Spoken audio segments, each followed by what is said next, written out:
Nós vamos então ao quadro Você Pergunta e o pastor Natanael Rinaldi responde consultando a Bíblia.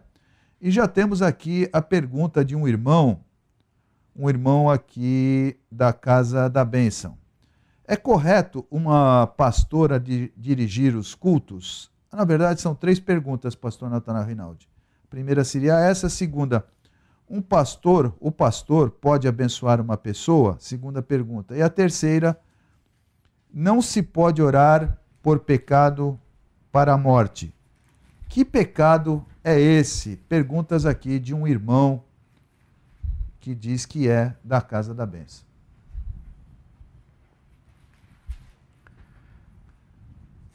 Vamos responder na pergunta pela ordem que aqui está colocada.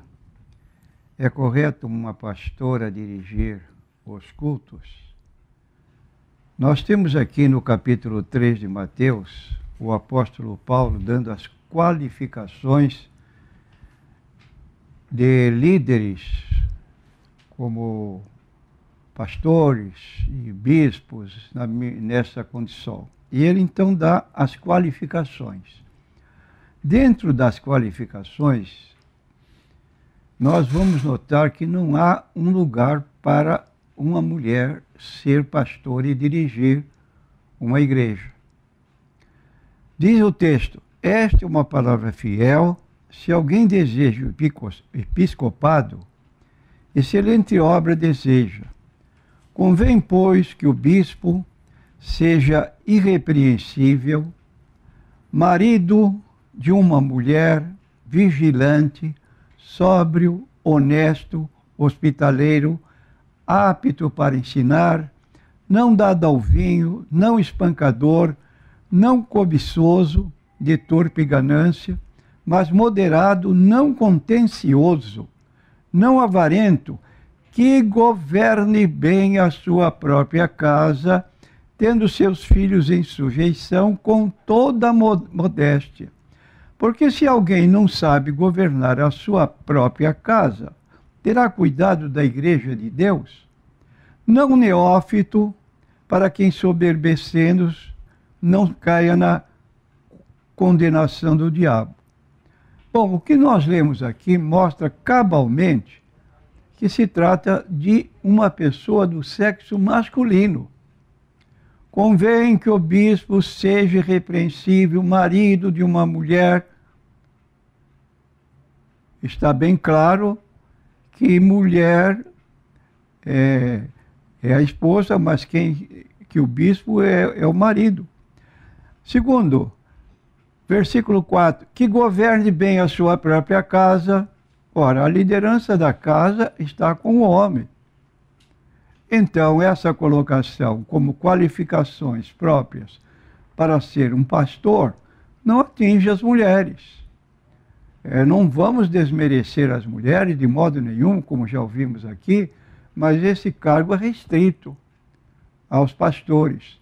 Nós encontramos também na carta, no livro aos Hebreus, no capítulo 13, o escritor dando aqui algumas orientações sobre a forma do pastor se portar, mas sempre usando a palavra no masculino, dizendo assim, capítulo 13, eu vou ler apenas o versículo 17, obedecei a vossos pastores, sujeitai-vos a eles, porque velam por vossas almas, como aqueles que hão de dar conta delas, para que o façam com alegria e não gemendo, porque isso não vos seria útil.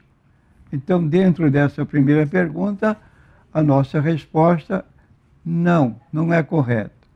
Segunda pergunta, o pastor pode abençoar uma pessoa? Sem dúvida nenhuma.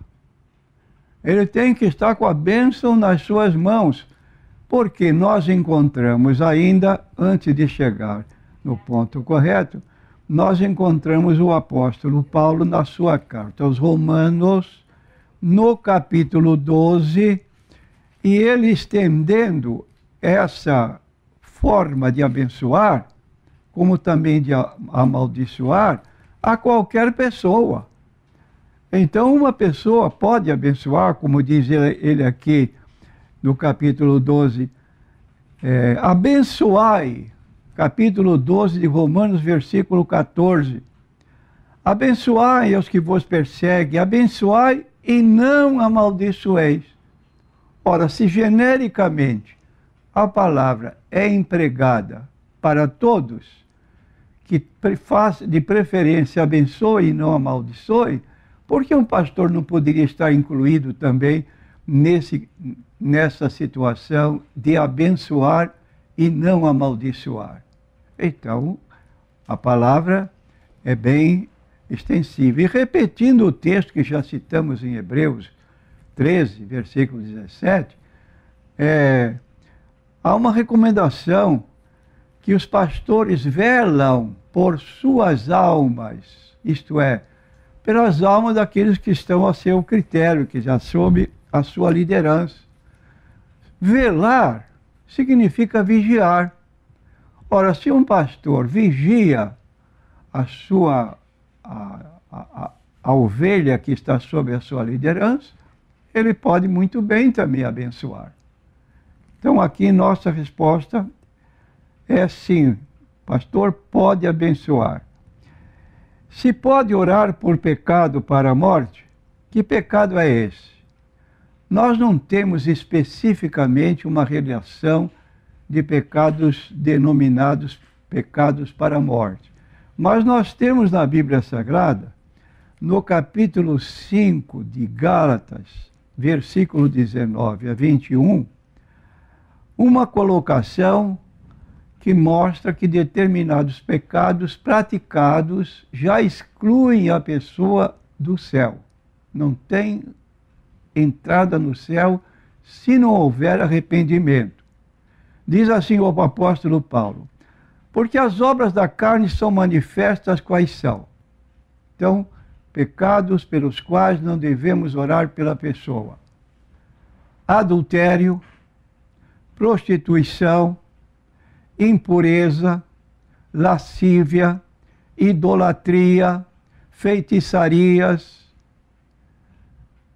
emulações, invejas, homicídios, heresias, glutonarias e coisas semelhantes a estas, acerca das quais vos declaro, como já antes vos disse, que os que cometem tais coisas não herdarão o reino de Deus. Então aqui são pecados para a morte, não herdarão o reino de Deus. Está bem específico. Vamos a um outro texto do apóstolo Paulo ainda, na sua carta aos Coríntios, no capítulo 6, no versículo 10, ele diz o seguinte: não erreis, nem os devassos, nem os idólatras, nem os sodomitas, nem os efeminados, nem os ladrões, nem os avarentos, nem os bêbados, nem os maldizentes, nem os roubadores herdarão o reino de Deus. Se você me perguntar, mas podem estas pessoas em vida ainda serem perdoadas?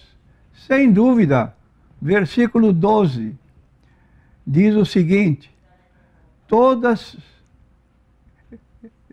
ele diz no versículo 11 do capítulo 6, e é o que alguns têm sido, mas haveis sido lavados, mas haveis sido santificados, mas haveis sido justificados, em nome do Senhor Jesus e pelo Espírito do nosso Deus.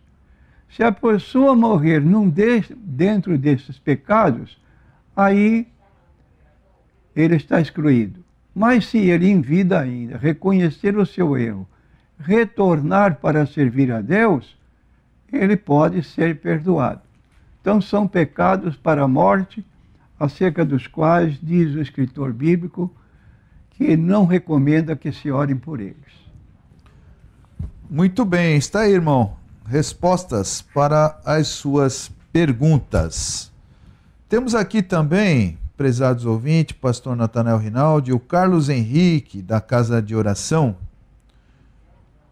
Pergunta aqui em Isaías 14 e Ezequiel 28.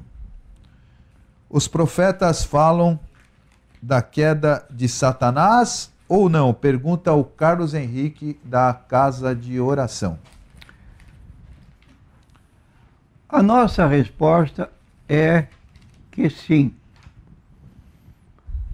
E nós temos então duas partes da Bíblia Sagrada, como foram citadas, Isaías 14 e Ezequiel 28, que são indicações figuradas da queda de alguém que antes, na sua condição de criatura de Deus, ele tinha o título de Estrela da Manhã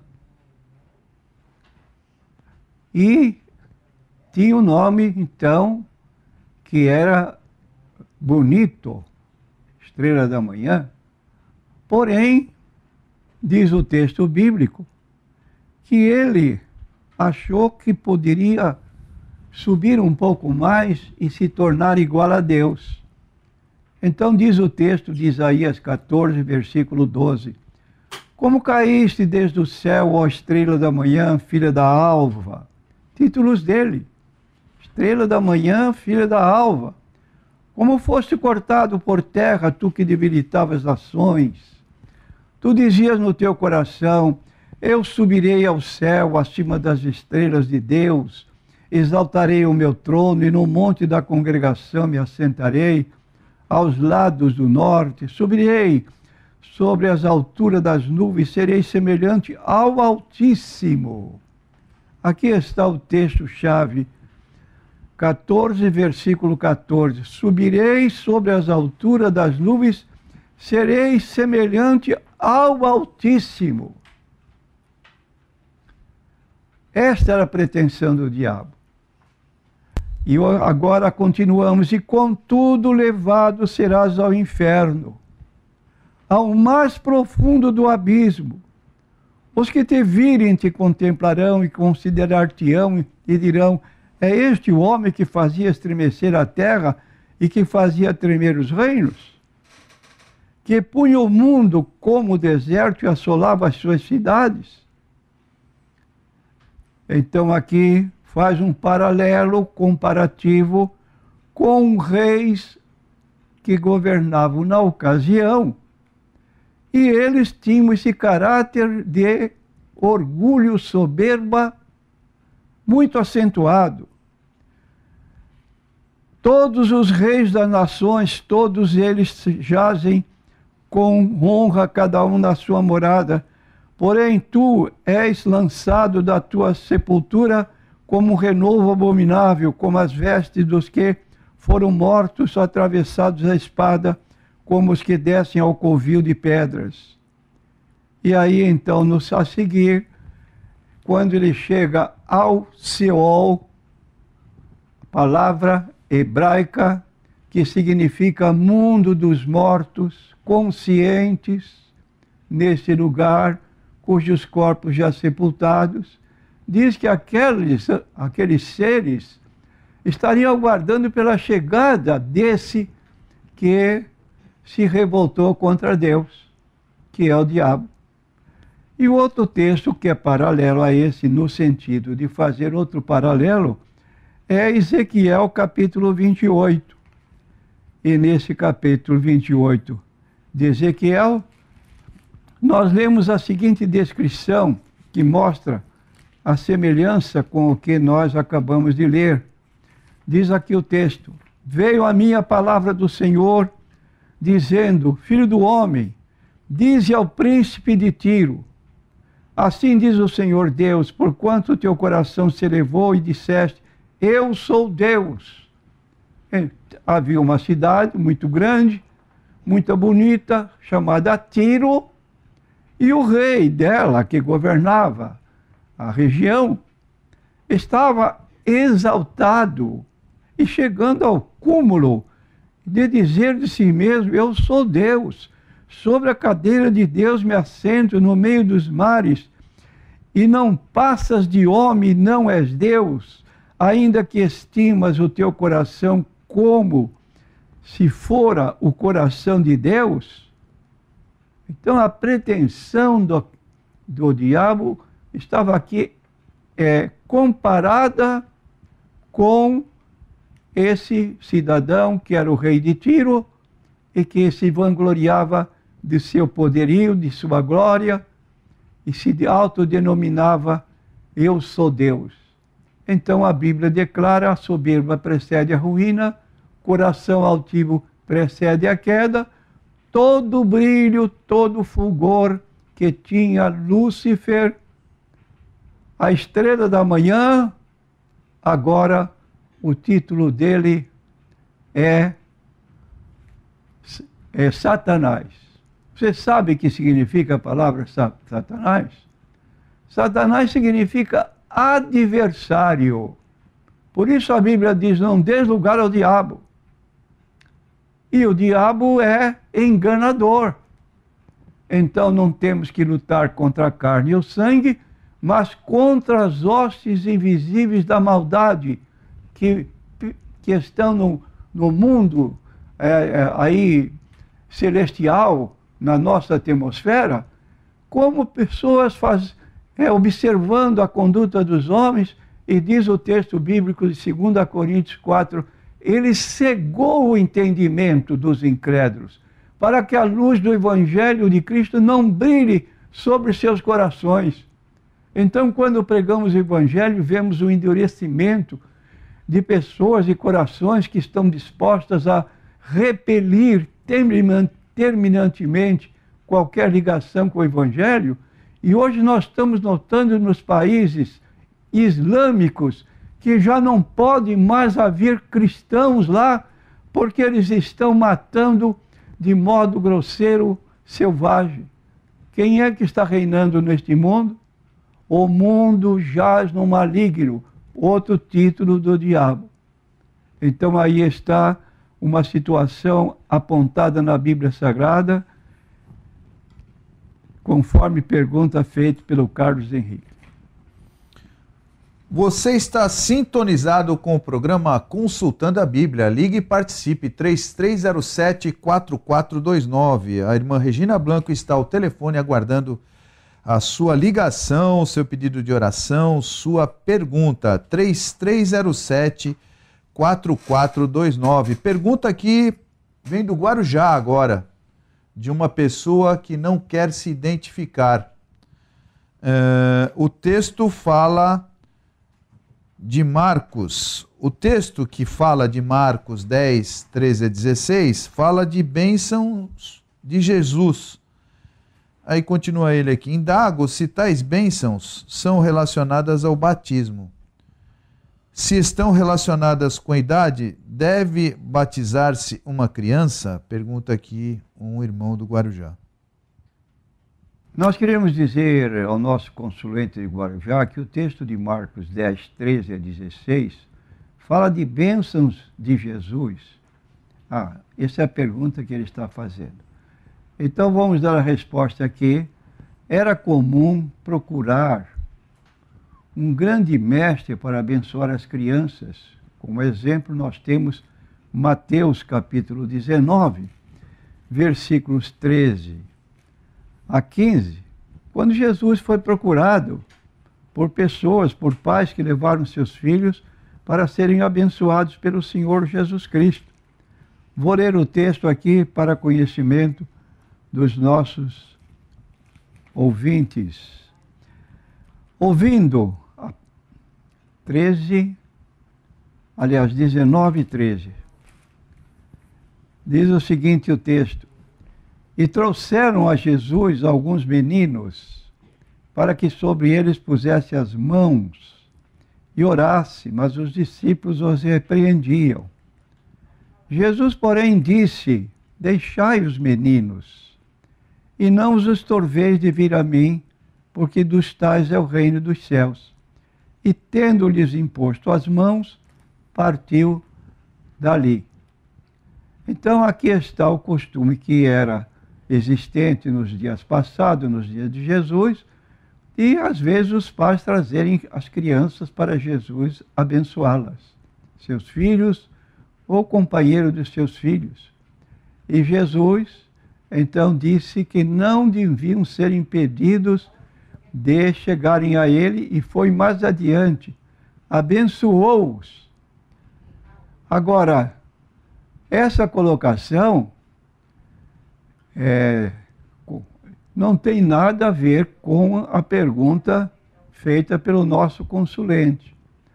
Quando deve se batizar uma criança? A partir de que idade? Nós sabemos que a Igreja Católica batiza um recém-nascido. E isso é o batismo por aspersão. E essa criança, naturalmente, na idade que está ainda de meses, ela não tem lucidez para dar resposta a qualquer pergunta que se lhe fazer. Então, uma idade apropriada para uma criança é a da sua adolescência, sem fixar mandamentos, apenas uma sugestão. Eu declaro que o batismo devia ser a partir de 10 anos para frente, considerando que um recém-nascido, como dissemos, não tem capacidade para tomar qualquer decisão. E a ordem de Jesus para batizar-se, uma delas está em Marcos 16, versículos 15 e 16. Disse-lhes: ide por todo o mundo, pregai o evangelho a toda criatura, quem crer e for batizado, precedendo o batismo, deve haver a pessoa na posição de alguém com lucidez para poder crer em alguma coisa. E em seguida, sim, for batizado, será salvo. Repetindo Jesus, o versículo 16, mas quem não crer, ou seja, declaradamente negar-se ao batismo, a partir mais ou menos dessa idade de 10 anos, será condenado. Então aí está a ordem do batismo. Primeiro precisa crer em Jesus como Salvador e Senhor. Um recém-nascido, repetimos, não tem condições para assumir tal responsabilidade. Muito bem. Vamos aqui, então, à próxima pergunta. Acho que dá tempo para mais uma pergunta, pastor Natanael. Por que Jesus contava histórias ou parábolas quando anunciava o Evangelho? Jesus tinha por objetivo em fazer que a mensagem de Deus fosse melhor compreendida quando ele falava. E muitas vezes quando se encontrava-se em situação de conflito. Havia pessoas no grupo que às vezes estavam ali só para observar a Jesus, para fazer alguma acusação contra o ensino do qual eles divergissem. Então as parábolas de Jesus proclamavam o Evangelho e o seu tema central era o reino de Deus. As parábolas envolviam o uso de metáforas e só podiam ser compreendidas por quem estivesse buscando seu sentido profundo. Então aí está a razão por que Jesus falava por parábolas. Havia pessoas interessadas que ele explicava o que dizia, e havia pessoas interessadas que apenas estavam buscando ocasião para acusação, e Jesus também fazia seu esclarecimento, contestando aquilo que era contrário aos princípios que ele ensinava.